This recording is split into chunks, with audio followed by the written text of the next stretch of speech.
지난 수요일에는 욥기 11장의 말씀을 통해서 이 소발이 욥을 향하여 첫 번째로 한 말씀을 우리가 함께 살펴보았는데요.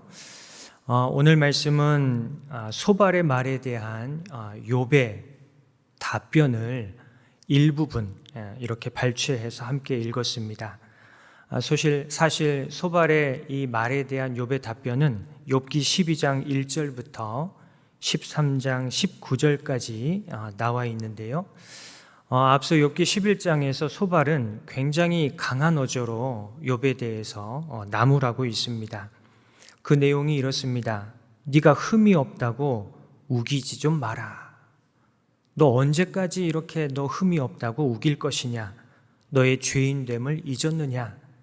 누구나 죄짓기 마련이다. 네가 죄가 없는데 이런 고난을 받을 일이 있겠느냐? 너의 죄를 인정하고 회개함으로 회개에 합당한 열매를 맺으라. 그래야 하나님이 복을 주실 것이 아니냐? 천지 만물도 다 아는데 너는 왜 모르는 것이냐? 이렇게 말하면서 소발이 욥을 비난했습니다. 이에 대해서 욥이 역으로 반박을 하는데요. 욥기 12장 3절의 말씀입니다. 나도 너희같이 생각이 있어 너희만 못하지 아니하니 그 같은 일을 누가 알지 못하겠느냐. 너희들이 말한 거 나도 다 알고 있다. 이렇게 욥이 답변을 하죠. 그리고는 말하기를 네 말대로 온갖 짐승들이 다 아는 것인데 왜 너희들만 아는 것처럼 그렇게 잘난 척을 하고 있느냐. 이렇게 반박을 한 것이죠. 그리고 나서 욥이 이렇게 탄식합니다. 욥기 12장 5절의 말씀입니다. 평안한 자의 마음은 재앙을 멸시하나 재앙이 실족하는 자를 기다리는구나. 이게 무슨 말이냐면 평안한 자, 그러니까 고통을 당하지 않는 사람들이 고난에 처한 욥을 비난하고 멸시하는데 이 욥을 위로하기는커녕 더 실족하도록 떠밀고 있다. 이런 탄식입니다. 여기에서 욥의 세 친구들이 가지고 있는 근본적인 문제를 우리는 생각해 볼 수 있습니다. 이 욥의 세 친구들은 욥의 고난에는 동참하지 않으면서 이 욥의 고통을 구경하는 구경꾼의 자리에 서가지고 마치 자기들이 하나님이라도 된 것처럼 욥에 대해서 함부로 판단하고 거칠게 정죄하고 있다는 것입니다. 하나님도 아니면서 고난 중에 신음하는 욥에 대해 함부로 정죄하고 있었다는 것이 욥의 친구들이 가지고 있었던 근본적인 문제였습니다. 이것이 욥의 마음을 그렇게 아프게 했습니다. 욥을 더 억울하게 만들었고 분하게 만들었습니다. 그래서 욥은 친구들에게 제발 좀 잠잠히 자기의 말을 좀 들어달라고, 자기 변명을 좀 들어달라고 절규하듯이 요청합니다. 오늘 욥기 13장 5절부터 6절까지의 말씀입니다. 너희가 참으로 잠잠하면 그것이 너희의 지혜일진데 지혜일 것이니라. 너희는 나의 변론을 들으며 내 입술의 변명을 들어보라. 욥이 친구들에게 말하기를 이 잠잠히 듣는 것이 지혜이니 제발 자신의 변명에 대해서 잠잠히 좀 들어달라. 이렇게 요청하고 있습니다. 근데 여러분, 우리가 생각해 봐야 할 것이 있습니다. 왜 잠잠히 듣는 것이 지혜입니까? 솔로몬의 이야기에서도 비슷한 이야기가 나오는데요. 솔로몬이 하나님께 듣는 마음을 간구했을 때 하나님께서 그것이 지혜다 이렇게 말씀하는 부분을 우리는 볼 수 있습니다. 왜 잠잠히 듣는 것이 지혜입니까? 막 뭔가를 말을 하는 것이 지혜가 아닐까요? 그런데 성경은 말하는 것이 지혜가 아니라 잠잠히 듣는 것이 지혜다 이렇게 말씀합니다. 그 첫 번째 이유는 나에게 지혜가 없기 때문입니다.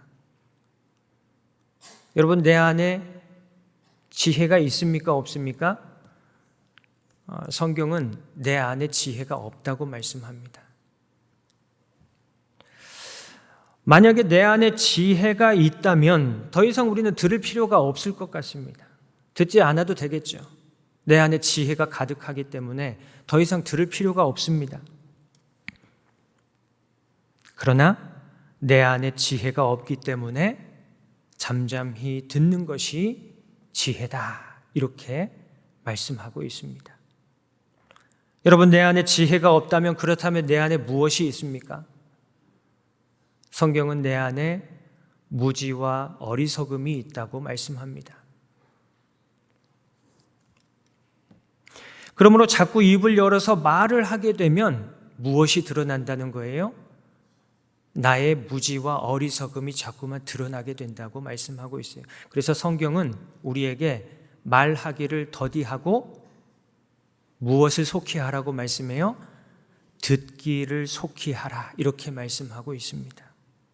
그럼에도 불구하고 잠잠히 듣지 않는 이유는 무엇입니까? 자꾸만 말을 하는 이유는 무엇입니까? 그것은 내가 충분히 지혜롭다고 착각하는 교만 때문입니다. 이런 교만을 가지고 잠잠히 듣지 않고 자꾸 이야기를 하게 되고 다른 사람의 말에 귀를 기울이지 않으면 자기 생각에 갇히게 되는데 이 자기 생각은 앞에서 말씀드렸듯이 무지와 어리석음입니다. 무지와 어리석음에 갇히게 되면 독선과 독단이 나타나게 되죠. 여러분, 독선이 무엇입니까? 내 생각과 내 판단만 옳고 내 생각과 다른 생각이나 판단은 모두 틀린 것이라고 생각하는 그런 태도이죠. 이 독선에서 독단이 나옵니다. 나만 맞기 때문에 나 혼자 결정하고 나 혼자 판단하게 되는 것이죠. 그러나 이러한 모습은 결코 지혜로운 모습이 아닙니다. 그래서 우리는 자꾸만 내 생각과 다른 생각, 내 입장과 다른 입장, 내 관점과 다른 관점들의 이야기를 자꾸 듣고 그것들을 수용하려고 노력할 때 우리는 무지와 어리석음에서 벗어나 참 지혜를 얻을 수가 있습니다. 무엇보다도 욥은 지혜가 하나님께 있다고 말씀하고 있습니다. 오늘 욥기 12장 13절의 말씀입니다. 지혜와 권능이 하나님께 있고 계략과 명철도 그에게 속하였나니. 여러분, 이렇게 지혜와 권능, 계략과 명철이 하나님께 있습니다. 그렇다면 우리는 무엇을 들어야 지혜를 얻을 수 있습니까? 하나님의 말씀을 잠잠히 들어야 참 지혜요 계략이요 명철이신 하나님의 뜻을 깨달아 알 수 있고 그때 비로소 우리는 참 지혜를 소유할 수 있습니다. 그런데 이 욥기의 말씀을 쭉 읽어보면 욥의 친구들은 욥의 고난을 보면서도 하나님의 뜻이 무엇인지 찾지 않습니다. 하나님께 묻지 않습니다. 하나님께 잠잠히 들으려는 시도를 전혀 하지 않습니다. 단지 절규하는 욥에 대해서 시종일관 자기들이 가지고 있는 얕은 지식으로 계속해서 욥을 판단하고 정죄하기에 급급한 모습들을 보게 됩니다. 그러나 여러분, 인간의 생사화복은 이 세상의 모든 일들은 다 누구의 손에 있습니까? 하나님의 손에 달려 있습니다. 욥기 12장 10절의 말씀입니다. 모든 생물의 생명과 모든 사람의 육신의 목숨이 다 그의 손에 있느니라. 욥기 12장 14절 이하 25절까지의 말씀도 동일한 의미의 말씀들입니다. 세상의 모든 일들이 다 하나님의 손에 달려있다는 그런 말씀들입니다. 그런데 여러분, 하나님께서 하시는 일들을 우리 인간은 알 수 있습니까? 없습니까? 우리 방금 우리 옥합 합주단이 찬양하면서 고백해 줬던 것처럼 하나님께서 하시는 모든 일의 시종을 우리는 도무지 알 수 없습니다. 왜냐하면 하나님께서는 우리 인간을 초월해서 존재하고 계시고 하나님께서는 우리 인간의 생각을 초월해서 일하고 계시며 하나님께서는 우리 인간의 생각을 초월하여 역사하고 계시기 때문입니다. 우리의 생각으로는, 우리의 머리로는 도무지 하나님을 이해할 수 없고 알 수도 없습니다. 그러므로 어떤 상황에 대해서 하나님의 이름을 들먹이며 함부로 판단할 수도 없고 판단해서도 안 됩니다. 우리가 할 수 있는 일은, 그리고 우리가 해야 할 일은 모든 상황 속에서 과연 하나님의 뜻이 어디에 있는지, 하나님의 뜻은 무엇인지 묻고 찾아야 하며 이를 위해서 하나님의 말씀을 잠잠히 듣기 위해 우리의 귀를 기울여야 합니다. 그것이 바로 참 지혜라고 성경은 우리에게 말씀합니다. 마지막으로 잠잠히 듣는 것이 지혜인 이유는 우리가 잠잠히 들을 때에 고난의 자리에 내려가 고난당한 이웃을 공감하며 위로할 수 있기 때문이라고 말씀합니다. 욥은 단지 자신의 억울함, 자신의 아픈 마음을 하나님께 털어놓고 과연 이 고난 가운데 하나님의 뜻이 무엇인지에 대해서 알고 싶었습니다. 욥기 13장 3절의 말씀입니다. 참으로 나는 전능자에게 말씀하려 하며 하나님과 변론하려 하노라. 욥은 하나님께 묻고 있는 거예요. 하나님, 도대체 왜 나에게 이런 고난이 있습니까? 하나님이 어려운 상황을 주신 이유가 무엇입니까?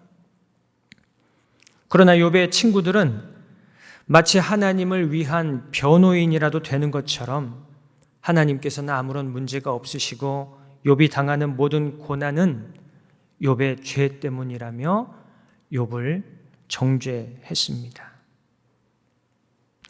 하나님을 변호한다는 빌미로, 하나님을 위한다는 이유로 고난당하고 있는 욥을 정죄한 것입니다. 그런데 여러분, 한번 생각해 보십시오. 우리 하나님께서는 인간의 변호를 받으셔야 하실 분이신가요? 여러분, 변호하다, 변론하다, 이게 같은 의미의 말인데요. 무슨 뜻입니까? 변명하면서 감싸주고 도와준다, 이런 말이죠.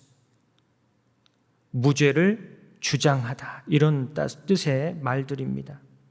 여러분, 하나님께서 인간의 변호를 받아야 합니까? 아니면 인간이 하나님의 변호를 받아야 합니까? 변호를 받아야 할 대상, 변호가 필요한 대상은 하나님이 아니라 죄인된 우리 인간이요, 고난당하고 있던 욥이었습니다. 정말로 변호가 필요했던 사람은 욥이었습니다. 변론이 필요했던 사람은 하나님이 아니라 욥이었다는 말씀입니다. 요한복음에 보면 예수님께서 승천하시면서 제자들에게 성령님을 보내주시겠다고 약속하십니다. 그 성령님의 이름을 예수님께서는 보혜사라고 말씀하시죠. 이 보혜사라는 말의 헬라어 단어는 파라클레토스입니다. 파라클레토스. 우리말로 번역하면 우리 곁에서 도우시는 분, 우리 곁에서 우리를 변호해 주시는 분이라는 뜻입니다.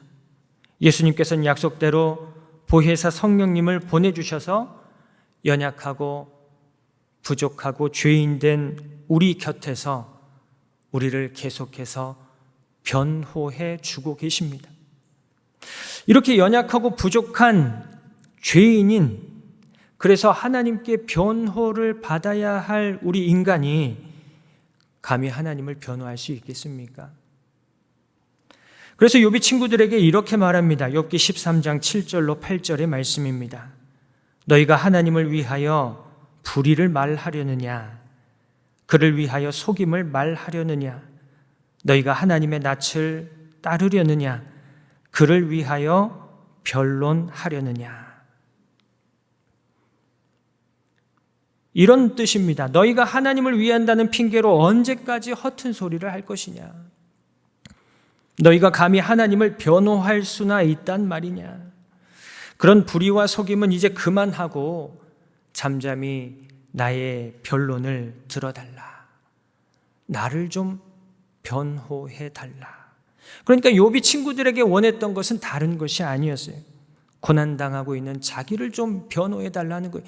자기 편이 좀 되어달라고 욥은 정말로 간절하게 요청하고 있었습니다. 욥의 친구들은 욥이 고난당한 이후 줄곧 욥의 곁에 있었습니다. 그런데 욥이 당하는 고난의 자리에 내려가지 않았습니다.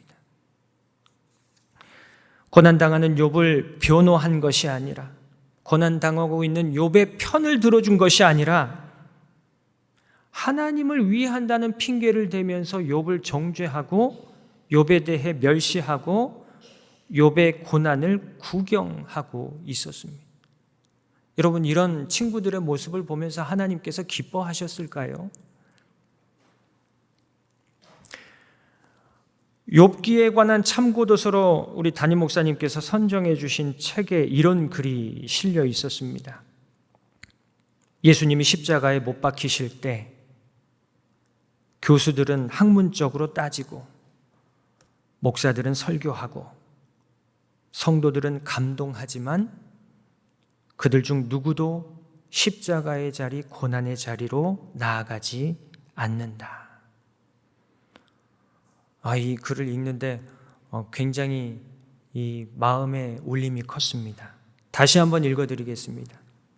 예수님이 십자가에 못 박히실 때 교수들은 학문적으로 따지고 목사들은 설교하고 성도들은 감동하지만 그들 중 누구도 정말로 십자가의 자리, 고난의 자리에 나아가는 사람은 없었다라고 하는 거예요. 제가 이 글을 읽으면서 곰곰이 생각해 볼 수밖에 없게 되더라고요. 나는 과연 십자가 자리, 고난의 자리에 있는가? 아니면 나도 모르게 하나님 자리에 올라가서 호령하고 있는가? 생각해 보게 되었습니다. 여러분은 어떠신가요? 여러분은 십자가의 자리, 고난의 자리에 계십니까? 아니면 하나님의 자리에 올라가 계십니까? 하나님께서는 성육하셔서 십자가의 자리로 내려오셨습니다. 하나님 보좌로 승천하신 후에도 보혜사 성령님을 우리에게 보내주셔서 여전히 죄악의 자리, 고난의 자리에 있는 우리의 곁을 지키시면서 우리를 도우시고 우리를 변호해 주고 계십니다. 오늘 이 시간에도 성령 하나님께서는 우리와 함께 하시며 우리를 도우시고 우리를 변호해 주고 계십니다. 사실 우리는 계속해서 죄악의 자리에 그리고 고난의 자리에 살아가고 있습니다. 우리 삶의 자리가 얼마나 죄가 많은 자리입니까? 우리가 살아가는 삶의 자리가 얼마나 고난이 많이 있는 자리입니까? 우리는 계속해서 고난의 자리에 있습니다. 우리는 계속해서 죄악의 자리에서 살아가고 있습니다. 그런데 욥의 친구들처럼 마치 하나님의 자리에 있는 줄로 착각하면서 고난의 자리에 있는 이웃들을 함부로 판단하고 정죄하고 있는 경우들이 너무나 많이 있다는 거예요. 우리를 위해 죄악의 자리에 내려오셔서 십자가 지신 예수님을 올바로 믿는 사람은 어떤 사람일까요?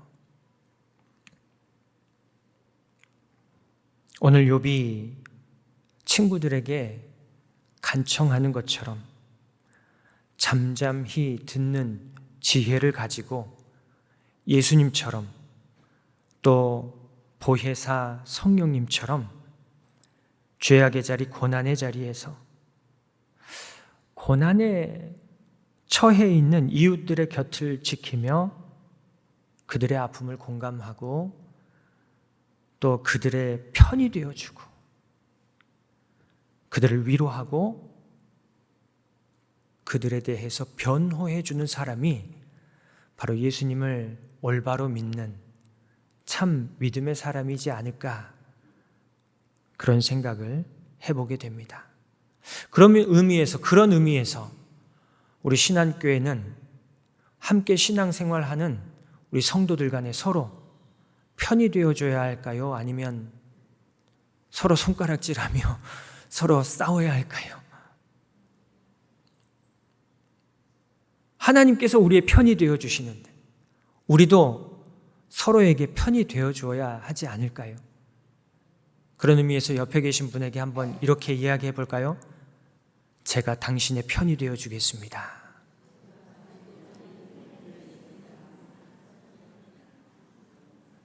제가 당신의 편이 되어주겠습니다. 우리는 같은 편인가요? 아니면 다른 편인가요? 우리는 같은 편이죠. 우리는 적군이 아닙니다. 우리는 아군입니다. 우리는 같은 편입니다. 오늘 주신 말씀을 가지고 오늘 주신 말씀을 기억하면서 우리가 잠잠히 듣는 지혜를 얻는 믿음의 사람들 되기를 간절히 소망합니다. 고난 중에 있는 이웃의 편이 되어서 고난 중에 있는 이웃을 위해 하나님 앞에 변호해주고 사람들 앞에 변호해주는, 그래서 함께 하나님의 나라를 아름답게 이루어가는 저와 여러분 우리 신한교회가 되기를 주님의 이름으로 간절히 축원합니다. 우리 함께 기도하겠습니다.